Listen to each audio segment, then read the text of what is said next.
I see you. Here we go. I feel the rays of sun, and they tell me to have some fun. But then the cops come, and then I run, but they're fat and they tripped, so then I won. Hey! We're great. That was beautiful. Fucking put it on the fucking album right now. Alright, hey guys. So, I am the SkySpyer. I am the Killer Kelp. We can do a more formal introduction for this one, I guess, since it's our first one. But welcome to the Life of Screens podcast. I guess we've never actually explained what this podcast was before today, so I guess we can kind of explain Right. what it's about. But I guess the simplest way to describe it is this podcast is sort of based around a lifestyle that's centered around games, movies, animation, TV shows, other stuff like that, and sort of experiences related to those interests. And our like unique perspective, like, you know what I mean? Right. It's kind of interesting how that's literally what the title says. Right. Isn't that a coincidence? Isn't that just clever? It's a life of screens that we live. And I guess just to start it off right away, our first topic is just about what it's like being a gaming YouTuber, and I guess more specifically being a small gaming YouTuber, if you want to start us off. Right, so you guys probably saw, or might not have saw, I don't know, earlier today, there was a video posted that was me and Sky. We were reacting to our old videos on our old collabs channel that we made together, like, 3 years ago, almost to the day, or to the day, even, and, yeah, after all that time, we're still considering us. I'm definitely still like a small YouTuber, and you're growing, but we're still small YouTubers in the grand scheme of things. And so it was us seeing our content from the very beginning, and so that we're kind of taking that contrast of together to now and what's changed and what hasn't changed, really. Right. Obviously, we made that channel back when we were still going through puberty, so you could see that change. It's been exactly 4 years. Exactly 4 years. Right. Oh, 4. Dang, it has been 4 years. 2014 to 2018. Yeah. You obviously puberty was a thing, and editing styles was a thing. But more than that, I think the thing I enjoyed seeing the most was our mannerisms and our like just how we talk and how we act around each other. Seeing us, I didn't remember that we were frenemies at first. Right, yeah, I completely forgot that too. We were almost rivals in the best sense of it. We kind of roasted and attacked each other on every little thing just to try to sound cooler than the other person. Man, you're better at this game right now than you ever are ever. That's the only reason you're beating me. Yeah, it was funny. Yeah. But yeah, so in the past 4 years, I'd say we both evolved when it came to editing and stuff. Like this guy works hard on his Survivor series, and obviously, while it might not be like as often, I know the episodes that are out there you work like really hard and long on them. Right. And then there's me, and I'll work super hard on like a Let's Play video, which will, get 20 views, and then I won't work hard at all on a live stream because it's chill, but it'll get literally 10,000. Right. So, yeah, that's the line that it seems like we both kind of faced in the previous, I guess, months. Right. That. Because I guess if you don't know us, Kelp over here has about how many subs? Yeah, like you have like around 200 subs. Yeah, just I think like 220 almost, 220 subs, something like that. Right, and I have about 1,100. Actually, no, about 1,200 now. Right. So like there is a difference, but I mean it's two different takes on being a small YouTuber. So like now, I'm different from him in the fact that now I can regularly get views if it's like not necessarily like clickbaity or super big popular topic. I can still get views. I've reached that point. However, there is still definitely the aspect of my 14th Let's Play being Danganronpa, where it was literally just a live stream. Danganronpa V3. It was just a live stream of the whole game, and those videos would get tens of thousands of views. Those live streams. And then right after that, and I gained like 300 subs from that. After that, I decided to do a Super Mario Odyssey Let's Play. A Let's Play in the standard sense of the word. No face cam, no crazy editing. Let's Play. And 20 views on like each episode. So, Right. YouTube always had very odd algorithms, and that's kind of a big reason for why, I guess more you than me, have like kind of strayed away from YouTube, or like the faults of YouTube are hitting you more. Sure, yeah, especially with me getting very busy recently. Yeah. And life, taking a turn in, I guess, the best way possible, which is just kept me from doing YouTube on a regular basis. That's why I haven't uploaded a video in, like 2-3 months now, probably. It's just, it hasn't, I guess it's the aspect of worth and, like, the amount of what you gain from a certain situation based off of time, effort. I'll admit it kind of it's especially when it comes to Let's Plays. Even now with 200 something subs, I'll get like 5-10 views on a Let's Play video at times. I think my most viewed episode of any Let's Play on this channel is, because let's start talking about the bullcrap of my other channels that I used to have that got crazy views on some random video. Like I have a channel from like 6 years ago that has like 13,000 views on one video, and I'm like, damn, that's more views than I'll ever have on any of my videos. But that you work infinitely harder on. Right. And these Let's Play videos that I do now will get like 5-10 views. And I think the one that I have the most views on is on a series that I despise, which is Xenoblade Chronicles X. And it's the finale that has like 135 views, and I'm pretty sure that is the literal most I have on any Let's Play video is 135 views. Wow. So it's and that's a series that I put no work on in comparison to I've done a few Pokemon series that I did a ton of work on, and they got like 5-10 views. I just looked at my Xenoblade Chronicles X finale, and it got 55. Isn't that funny? Yeah, it's really weird how this stuff works. Like, and I don't have as good quality on you as you on that series either. I literally I despised the game so much. I just recorded the chapters and didn't do anything outside of that, because that's a whole nother episode about how much I dislike that game. But yeah, and doing a Let's Play of that didn't help at all. No, it didn't help either of us. Yeah, and that's a whole other thing is it sometimes, especially blind Let's Playing games, I know you can put more input on this because you actually blind Let's Play games a lot more than I do. I've done like 2 maybe. It either can make it really fun, which I think in the aspect of like a live stream or something, which again, another rabbit trail to go into is the aspect of live streaming. But Let's Playing a blind game can sometimes completely ruin it for you.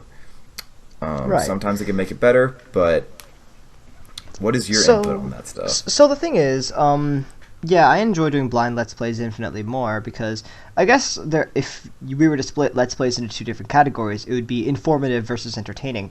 You remember, I think the best, one of the best, if not the best, example of an informative Let's Player is Chugga Conroy. Because you remember like his Xenoblade Chronicles Let's Play, and how he would like have like the quests and like what times you can do it, and like in all of his Pokemon Let's Plays, every single time he enters a new route, it literally shows in the corner every single Pokemon you can encounter and at what time of day and their encounter rate. Oh yeah, totally. And every time he encounters a trainer, it says what Pokemon he has and what moves they all have. It's like a walkthrough. Yeah, it's like a walkthrough. Yeah. And that has its own charm to it. Yet if it's been a whole how many years since YouTube has been out, and so many years after these games have come out, and just the community of people which buys these games is so much more, then like how much attention can an informative Let's Play get if like so many people are doing it? Like totally. I feel like if Chugga Conroy and like a few other people in his circle are the main people doing informative Let's Plays, really making it feel like a movie at sometimes. Right.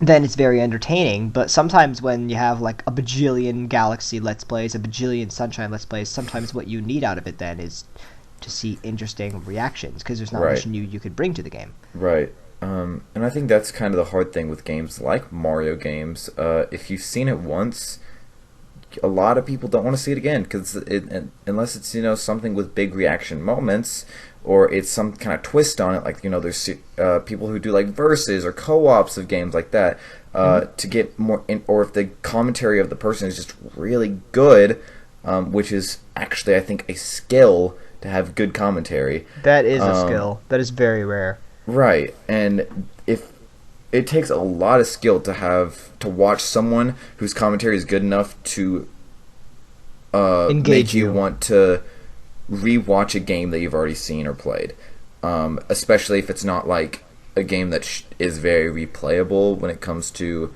watchable content. So Mario, for example, like it's just a platformer or platformers. If it's just like the same thing every time, except for the person playing it, you have to be really good at your craft to make people want to come and see that. Right. And I think there's a lot of really good examples out there like that. And I think the best example is definitely Game Grumps, because there's two of them, and they have amazing commentary. They can take games that are awful, like just $2 games that they get off of Steam, or $2 games someone sends to them that was for the NES, or awful PC Chuck E. Cheese game or something like that, and they can make it into some of the most interesting content because of their commentary. And I do want to bring up Game Grumps later on. I do want to bring up the Grumps as we get further into this, but back on like Mario, for example, you do need to, after how long these games have been out, after how long YouTube has been out, how many people have done this, you really do need to add something new for people to come and watch it.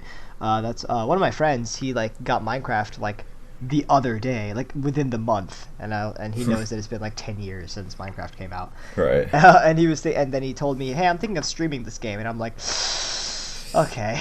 Yeah, that's careful. Yeah. Because the thing is, I think a good game where you can be free like that is Pokemon, because there's a whole community of YouTubers which dedicate themselves to making different rule sets. Right. With the games, and that game has that creative liberty. You can add different rule sets. You can Nuzlocks are like well known. There's lots of hacks and mods and stuff like lots that of that them. can make the game really different. Right, and then even with Mario, I'd say you could still do like a versus race, like we did. Right. We did a race of the game, and then, but like that's why like these days it feels like blind let's plays or like basically either entertaining commentary sometimes goes further than informative. Totally. Let's play. Chugga Conroy is the black sheep. He still gets views, but if you go through his comment sections, you can tell it's by people who are not familiar with the games or have only played the game like once in their childhood, and like they are reliving it. But it's different once YouTube and these games have been out for so long. Yeah, totally. I love playing games blind. Like obviously you have to, unless you watch a Let's Play of it, you're always gonna, the first time you play a game is blind, and it's super fun. I think my aspect of when I recorded the games that I tried to Let's Play, because I had such a hassle with it, like Xenoblade Chronicles X and Hyrule Warriors, I just had such a hassle with recording and uploading it that they kind of ruined the game for me personally. But totally when it comes to watching it, it's so much more interesting. But I think that's when like live streaming definitely comes in handy, and it makes everything on YouTube when it comes to Let's Playing so much better than actual Let's Playing. And I guess from the perspective of you guys, we might come off as content creators, obviously. But I guess one thing that this podcast series will really show is that we are definitely spectators. As like these days, we're spectators more often than content creators, actually. Yeah. And it's interesting, but I think the big thing about Let's Plays is that they definitely can ruin your experience of a game if it's your first time. With Xenoblade Chronicles X, there would always be grinding and like other side quests you have to do. And one thing that one big fault of the game actually did get its way into Let's Playing, at least for me, which is the fact that before you were able to proceed in the story, you literally need to go get another character to like 2-star affinity before starting a quest with that character. Oh, I hated that. That was like one of the worst parts of the game, because it was like you literally. Gosh. because maybe you haven't never used this character, so you literally need to farm level 1 enemies for him to level up, and that's not doing anything for you because they're level 1, it's only for them, and then you eventually get the 2-star affinity, and then you do a quest, and then you're never going to use them because it's only like a level 5, and then it's like, okay. Yep. It's a waste of time, and yet that really got in the way of us like recording it, because we only have like a specific amount of time to record, and it was terrible. Right, yeah, that's what made me, my Let's Play, that was definitely not informative, because I left out like, I made that Let's Play into maybe like, what, 10 episodes? I don't know however many chapters there were, because of how sick I was with trying to do anything else. Like, every other aspect of the game was just gut-wrenching, that it made Let's Playing it awful. Yeah, and I definitely want to talk about X in a future episode, for sure. Because that is a whole... But anyways, yeah, so there are definitely aspects of Let's Playing that that kind of ruin it. But if we were like YouTubers with like 1 million subscribers, you wouldn't care about that, because you have like, you know, thousands of people commenting, giving you feedback on it. So it doesn't matter if like you're not having an enjoyable experience, because you get the reward. Right. It doesn't matter what you do, you're gonna get paid, and that's I know a lot of YouTubers don't like to talk about their pay or whatnot when it comes to it, because I guess it's just taboo to talk about your YouTube revenue, but that's really why a lot of people do it. At least like PewDiePie and all them, the reason they do it daily, and they do so many, and they do it over gaming. Gaming is the easiest industry to get big and make the most money off of, because it is easy videos to make when it comes to like Let's Playing and editing for the most part.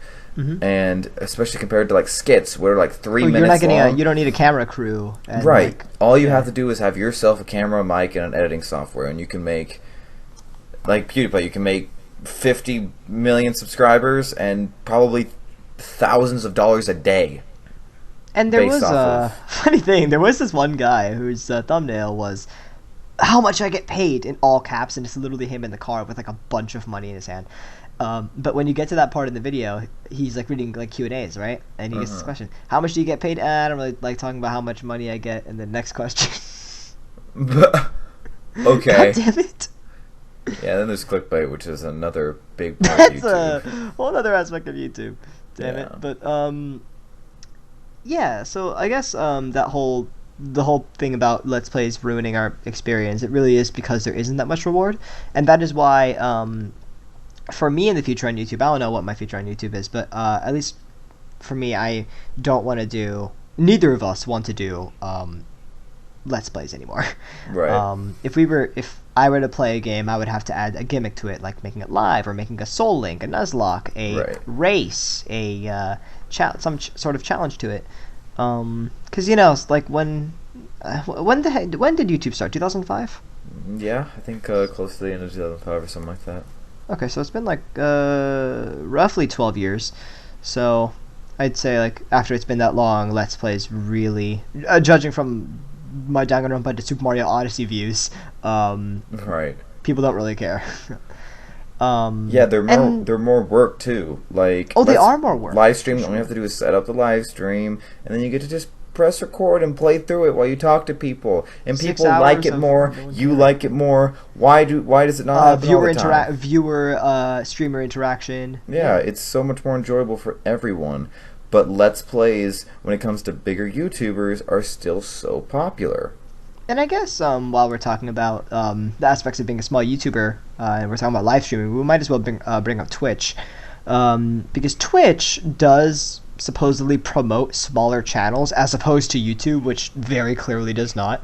Right. I don't know the details of Twitch, but supposedly it promotes smaller channels, and it caters to like small streamers. All I can say about Twitch is that it seems easier to get that somewhat larger following quicker, because it is just live streaming, and there is not quite as much competition because there's so many YouTube channels out there.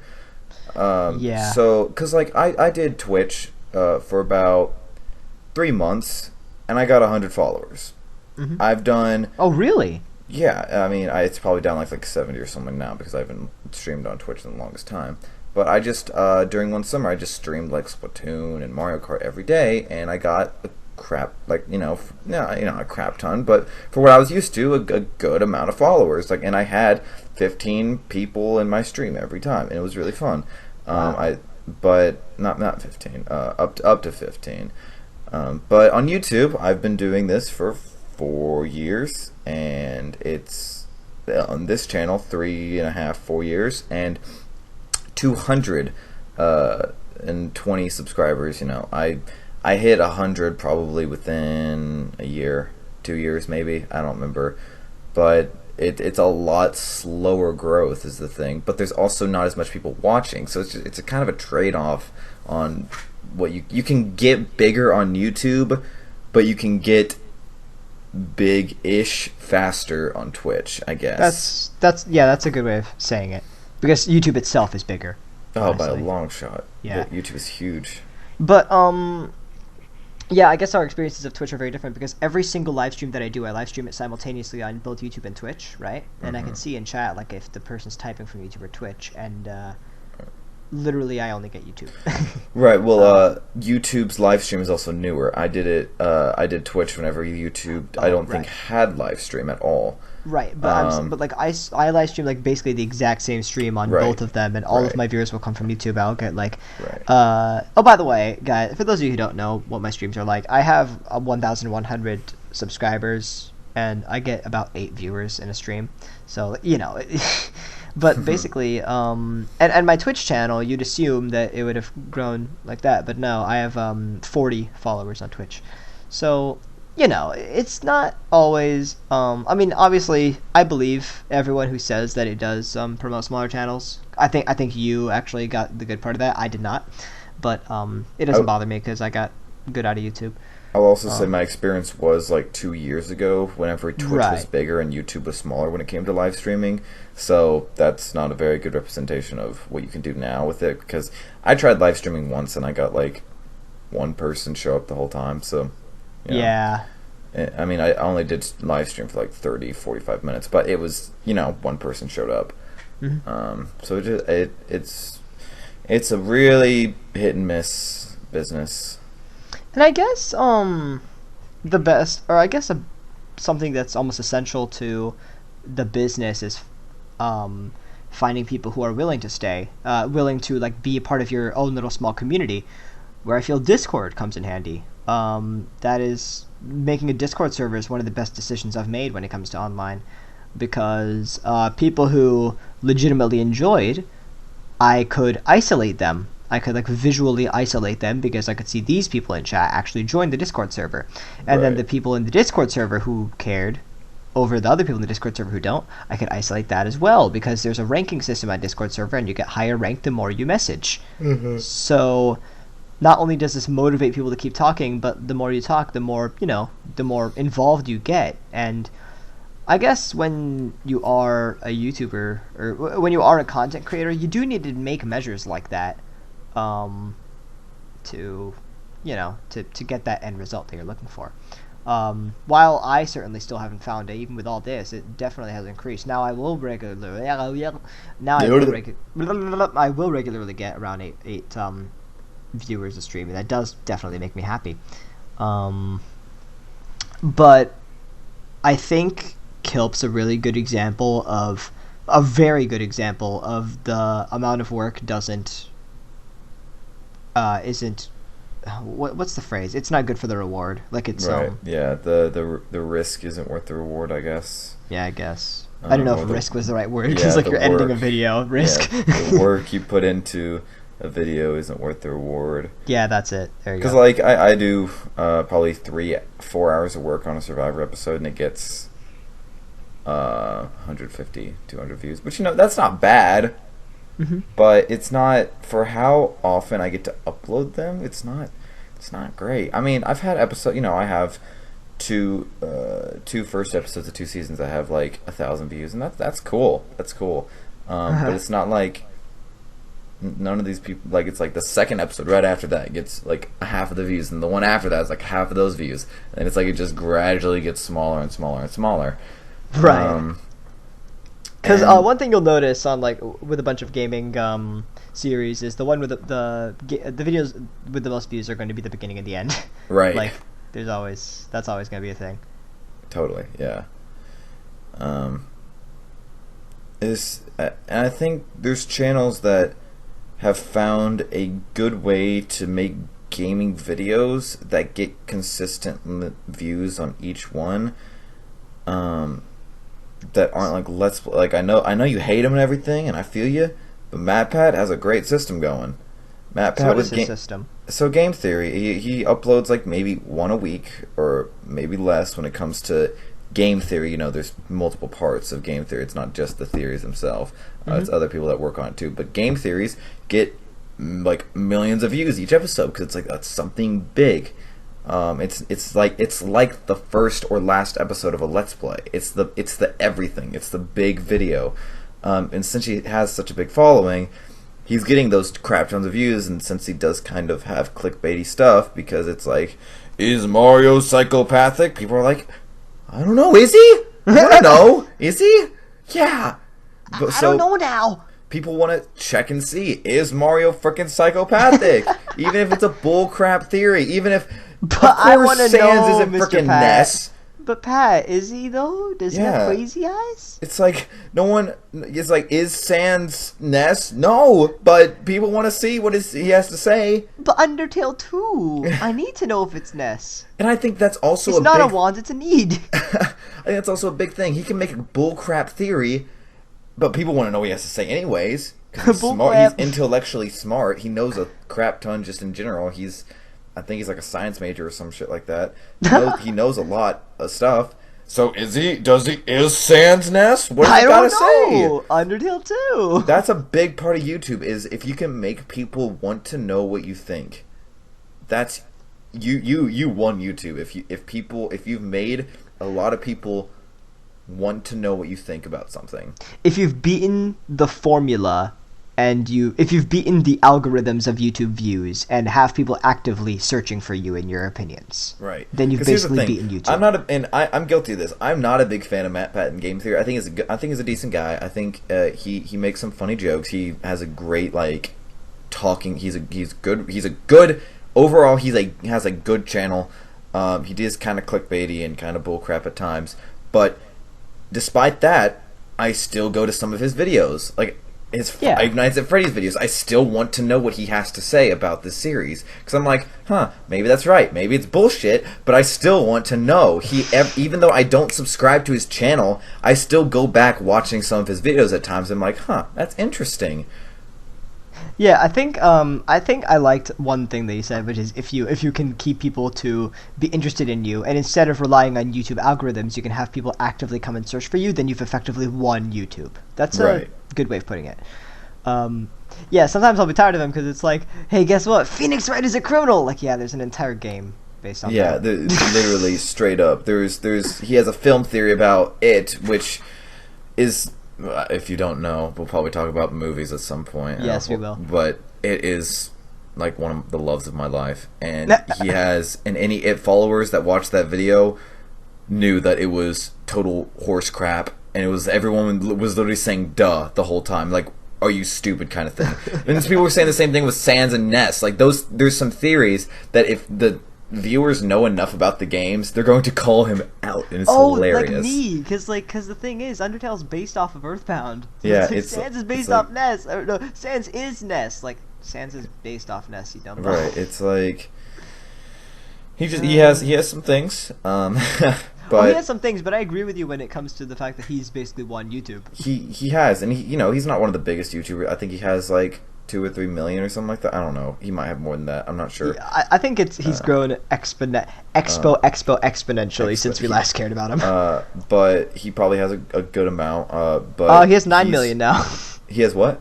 9 million. 9 million. That's a lot more than even 6 months ago. I'm pretty sure he had half that 6 months ago. Oh yeah. So he is winning YouTube big time, and he is moving up the leaderboard big time because people care what he has to say. Which I think when it comes to what's the word, like actual entertainment, he is in the middle.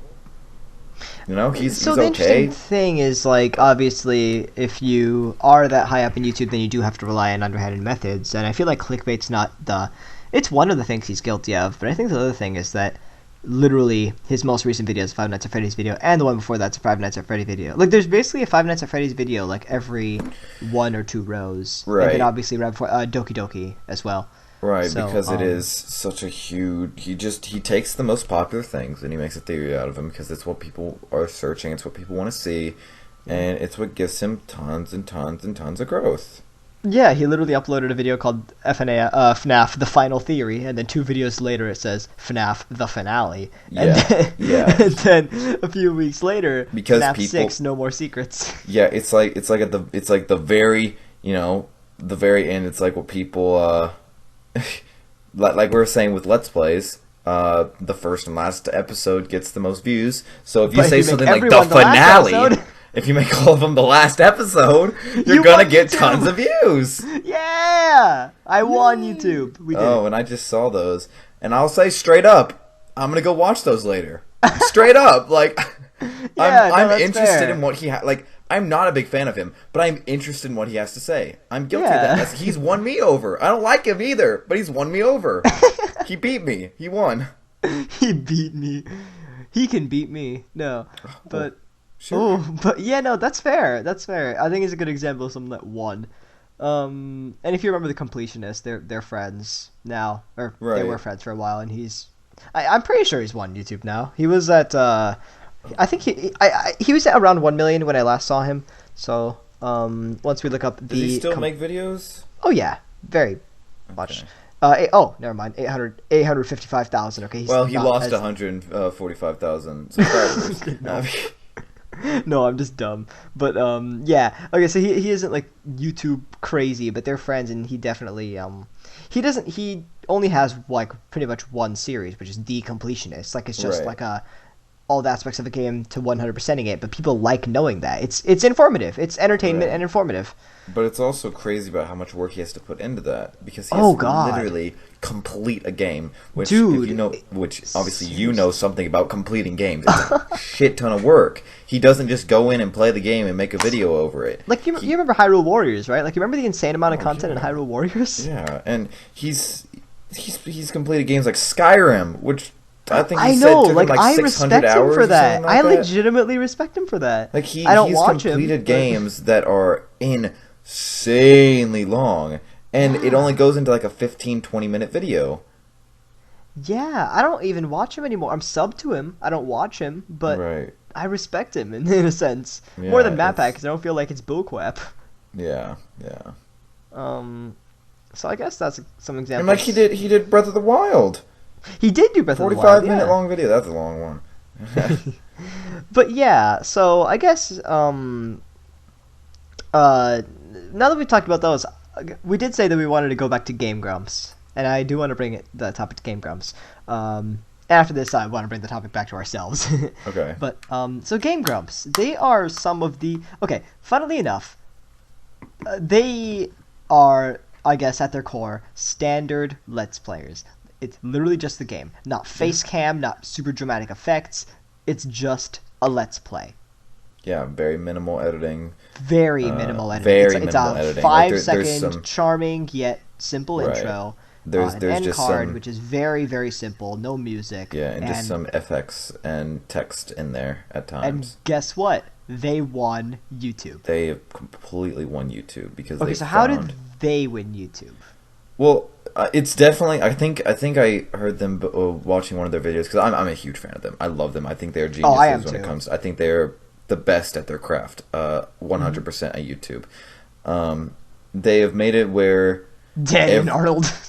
Danny and Arnold Best at their craft. Danny they and have Arnold. they have made it. They have made it a way where every single video is like the first and last video. That is one of the best. Like, we're talking about how those get tons of views because they're entertaining or they're the most exciting. They have made it where all of their videos are like that because of. I think I heard them both talking about how they have actually studied comedy in their lifetime, which you can tell they're both hilarious, and they just have amazing chemistry. Their chemistry, their comedic timing, their jokes. They're almost perfect at what they do, and they make it where every single episode of whatever they do is hilarious. And on top of that, they made it where they can put out like 2 or 3 videos a day and get even more growth because they will hit every single fan base on Earth because of what they're playing. That they're getting so much growth because they have such little work put into it. And I guess to put that into perspective, the whole thing with their comedic abilities, the two of us, me and Kilp, we will have moments that are like just as funny as like Game Grumps' like funniest moments, right? Right. Like, we will have moments. Like there was one moment, like I feel like it was like a month ago or something, where we were literally crying laughing like into the night for like 20 minutes straight about this one joke. It was like Game Grumps style, like one joke, and then they keep on like drilling this joke in over and over again. Right. They change the joke like basically like Bashman, Crashman, Ashman. It was basically that. Right. And it was that, but we can't do that on command yet. Yeah. What they're capable of doing, like we were saying, like we were basically Game Grumps. We just can't say stuff that funny whenever we want to. Right. But Game Grumps have mastered a way of literally starting an episode, and whatever they're talking about, they'll know exactly what to say to turn it into a hilarious joke. Yeah, totally. They can like do it on command. They can do that on command. It's so often, so many compilations because there's so much, and it is just beautiful. Right, and they're also, laughter's contagious, and they laugh at themselves all the time, which makes the audience laugh. And right, and they don't take advantage of clickbait. And right, no, they just have like a standard like Let's Play thumbnail episode in the top right corner. Literally, they don't take advantage of clickbait at all, and they haven't made like a bajillion new series. It's Game Grumps, which is like Aaron and Dan playing a video game, and then there's Steam Train, which is it's not even Dan and Ross. Other people playing a computer game. That's literally the extent of how complicated the channel gets. Right. And yet people will actively mail them games because they love their commentary and their talking, and it effectively feels like every episode could be a podcast because it's not about the visuals. It's about how not only mostly entertaining, but how interesting they are as people. Right. And it is lovely. Yeah, I literally just put them in the background and listen to them talk, and I don't even care about the game because it's... same. I literally do that and just play a game or do homework or whatever it is. I just listen to them talk because they are so entertaining. It's like they're a podcast series that's just playing games. And I think that is the single most genuine example of winning YouTube that I can think of. Oh yeah, I think they are, I'd say, entertainment-wise, my favorite YouTubers because they're amazing at it. I think JonTron's up there too, and he used to be a part of Game Grumps, but he doesn't upload that much anymore. But every single one of his videos are just downright hysterical. And he doesn't the thing about JonTron is I feel like JonTron's not as genuine anymore because before he like back on old JonTron, if you know old JonTron, he pretty much just did like videos over video games. It would always be over video games, like not even like super weird VR plug and play games. No, like literally like Star Fox Adventures. He did a top 10 boss battles video, top 10 Mario Party minigames, Star Wars Connect, Bubsy, CS:GO. He would make videos over all this, and now obviously he's a meme now. He's a literal meme, and he now doesn't really do that anymore. He does workout videos, flex tape, Vanilla Ice. It's a lot of movies, and it's workout videos and PSAs, Right. So I feel like just because he knows that that's what made him big, that like his reactions to like movies and stuff, that's what he does now. And I don't care because I love John. But when you like look through his channel and see how much has changed, like you can really see it doesn't feel as genuine anymore. I don't care. I still watch him because he's freaking hilarious. Right. But that I feel like Game Grumps is just so genuine. And if John was still there, that wouldn't have even changed. Like it would be just as genuine, just because Game Grumps, like, they didn't resort to any underhanded methods besides being so hilariously funny, and John is too. So right. Yeah. So really, I think that's when it comes to winning YouTube, you don't always need underhand methods. Although again, Game Grumps is the black sheep. But for us specifically, obviously the things that we have noticed that get us the most response is just bringing something new to the games that we play. We've done a Pokemon Snap versus. We've done a Super Meat Boy versus race. We've done, quote unquote, done a Pokemon Soul Link. Mm-hmm. And those get more views than our normal Let's Plays. And like live play games, which is literally just playing through a whole game live, and people have enjoyed that. Yet, I mean, the thing is, like, everyone has their own formula, and like really, you just have to keep changing it until it works. And For sure. Again, it's Game Grumps is crazy. Right. So yeah. So for a little history, I started my channel around January. Or yeah, my first video was January 1st, 2014. And you were on YouTube a while before that. Sure. Yeah, I've been technically doing YouTube since like 2011. I think, yeah, something like that. And we decided to make a collab channel, The Mere Skeptics, on February of 2014, and again, it was really fun watching through that and seeing how we evolved, because we would always do something new, like literally just because there were two of us. Like, it felt like everything was so original, even if it was all cringy and terrible. It was all it was colorful in a sense, and I enjoyed it. I loved looking back on it.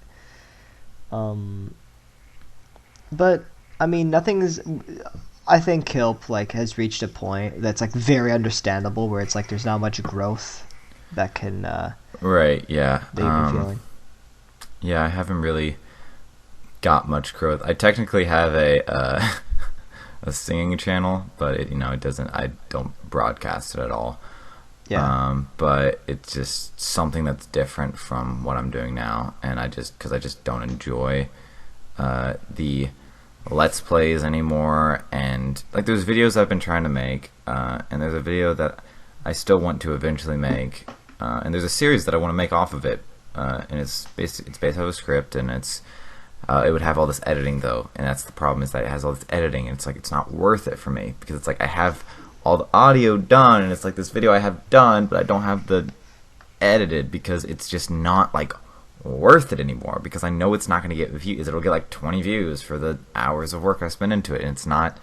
That's what makes YouTube so not fun anymore. Like, whenever you're growing and you just start out, like, that 20 views is awesome, but whenever you've been doing it for 7 years and after all that time you get 20 views, it's like, what progress are you seeing? You're not seeing progress. Right. And I feel like the main thing that motivated you to make that video is because you wanted to get your opinion out there. You wanted to write a script, and you wanted to record the script, and you wanted to basically end it there. You want to get your opinion out there, but guess what? You also need to keep them engaged, and on YouTube, why would you upload something without any video? So you have to get your opinion out there, you also need to add decent looking video on top of it. Right. And that is actually one of the original motivators for us to do this podcast series, is because we have a lot of interesting opinions that you will definitely come to see the further we get into this podcast series. But we don't necessarily have the time or will to layer video on top of that. A lot of that being due to the fact that there is not any reward for the amount of time that goes into it. Right. But tell me, like, what's changed in your life? Like, what do you think? Like, how is your life like changed for the better, as you said earlier? Like, based off of YouTube? Oh, just like in general? Outside of YouTube. Yeah. Oh, okay. Well, this is one of the reasons why I still have people messaging me basically every day about when I'm going to get the next episode of Survivor out, and I just make some excuse because I don't care right now at all, because Survivor I have no interest in Survivor at all. When it comes, well, take that back. The show is my life. The show I care about, but Minecraft Survivor, it's great and all, but I don't care. But that's kind of off topic. That's just because I have been given lots of opportunities when it comes to outside of like actual career. Like, I'm this year, if you guys don't know me, I am going into the acting field, theater and film and voice. During our one act state competition, like the whole state of Texas, I got awarded best male actor, and that was awesome. And then now I've had lots of doors open up. I did a audition in front of 30-something colleges, and I've been offered completely into the program of 10 of them, which is huge because I was expecting maybe one or two. Huge. It's huge, but I was expecting maybe one or two. So now I've been given the legitimate opportunity to go to schools that are going to basically guarantee me a career. It's never guaranteed when it comes to theater, or acting in general, but I've been given opportunities that are a lot more than, I would be willing to spend time on Survivor, or YouTube in general. I would rather talk to friends in my free time or play games I'd rather spend time with people instead of doing YouTube in my free time, because if I did YouTube in my free time, that would be like consuming my life, and I'd really rather not do that because it's not entertaining, it's not fun. But yeah, that's, and like I have a musical that I'm leading right now that I just had literally the past 2 days. I spent almost 20 hours of rehearsing in the last 2 days.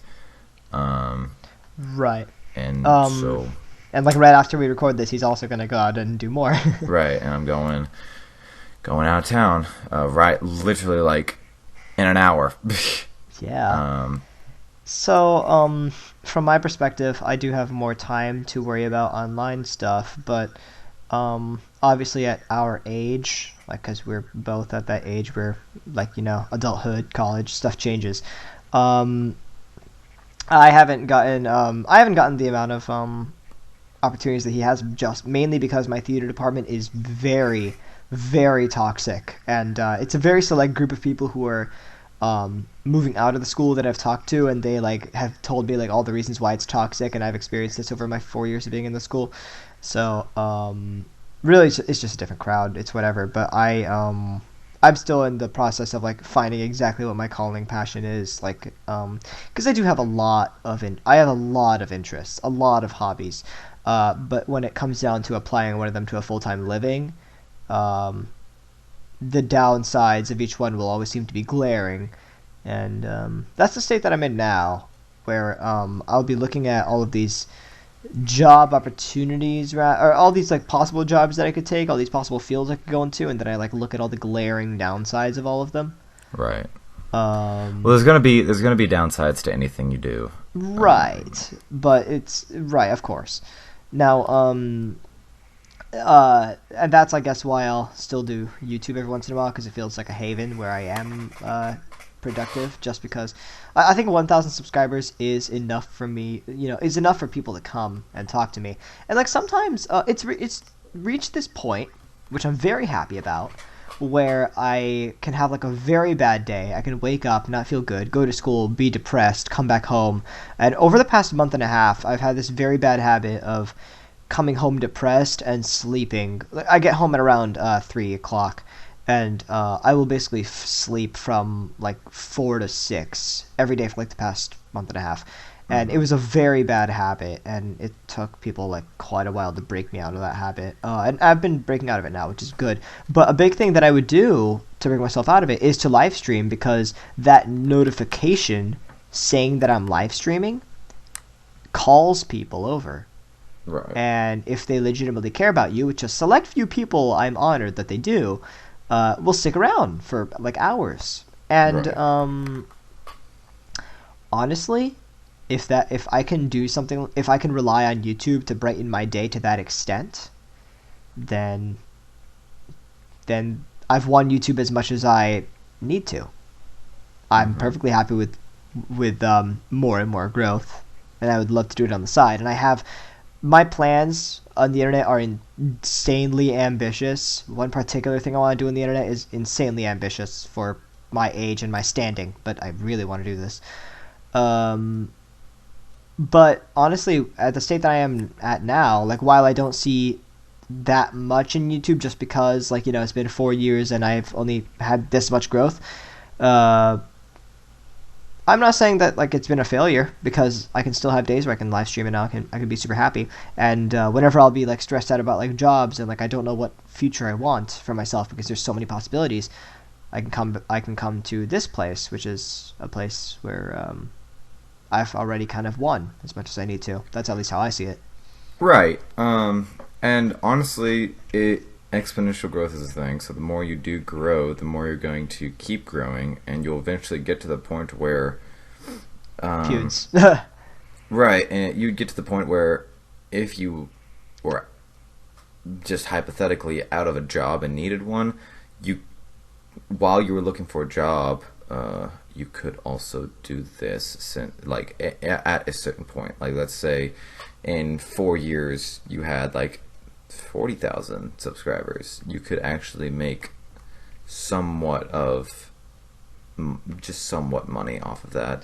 Right, exponential growth on the side is a thing. Like, I discovered yesterday that Will Smith has a vlog channel.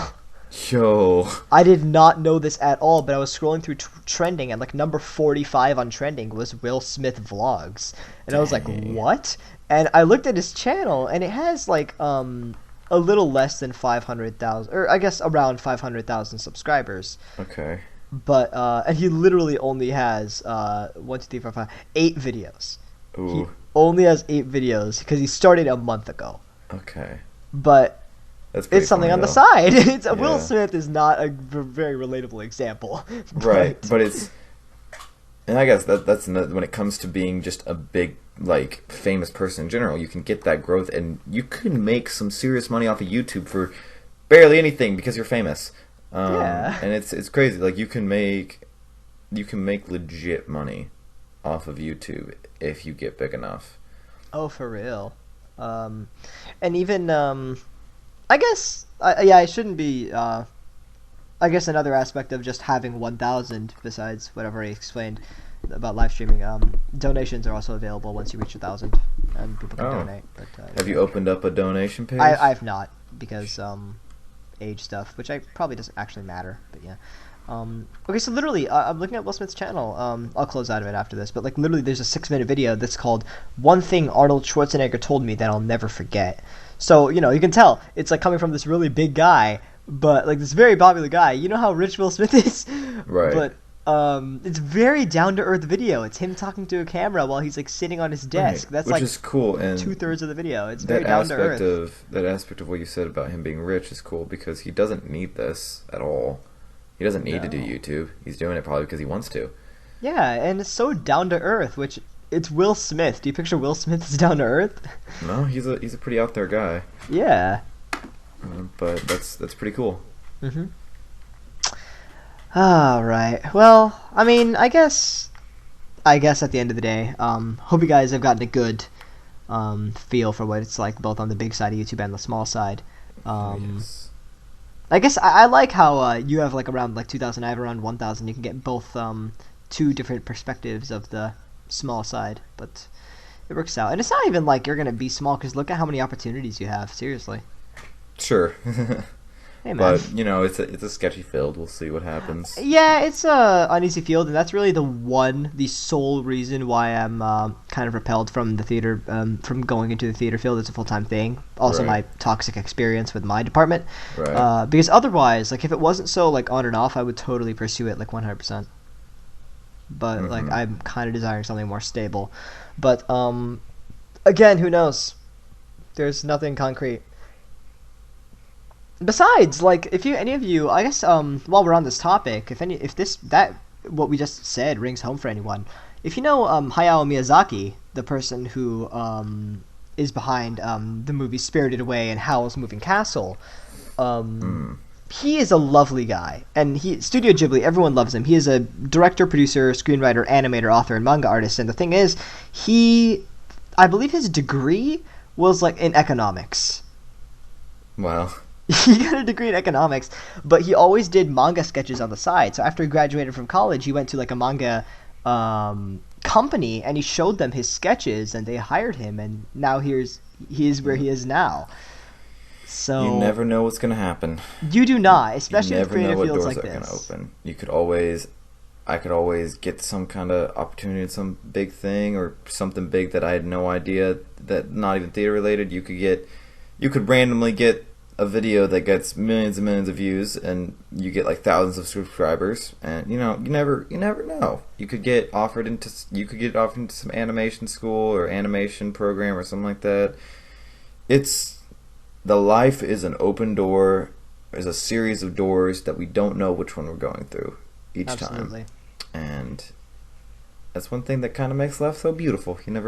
If life was so predictable, what would be interesting about it? Yeah, a talk that I was having with a close friend yesterday was that life isn't always about, and of course people have their own definitions of life and like what it's for, but at least in my opinion, which is a very popular opinion, life isn't always about finding the perfect solution, the perfect end, but rather the journey and what you make of it. Life Hmm. can be a myriad of memories and experiences, and sometimes you'll want to revel in that rather than just carving a perfect end goal. So, Hmm. the fact that your future and your career isn't always set in stone is it's nice. It is nice Hmm. in its own way.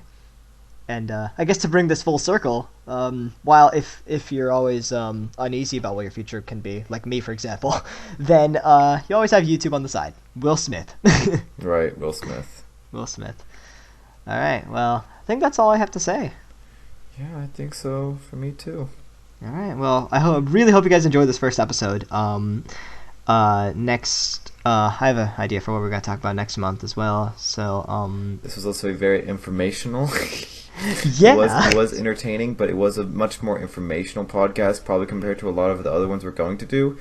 On a Mhm. lot of the other ones, it's going to be a lot more probably specific towards a certain subject, and it's going to be just maybe us ranting or laughing about something, and it's going to be a lot more just pure entertainment. Oh, This right. so this one was very informational about where we're standing, opposed to us cracking jokes the whole time. So But just hopefully keep. that rings home for you guys because it's from the point of view, because this podcast is from the point of view of people like you. People who I imagine like our lifestyle might ring home for a lot of you viewers. So Mhm. hopefully this did mean something to you. You know? Totally. Yeah. So I guess that's all I have to say. Not sure what else. So yeah, hope you guys enjoyed, Hope you did too. and we will see you next month. Bye.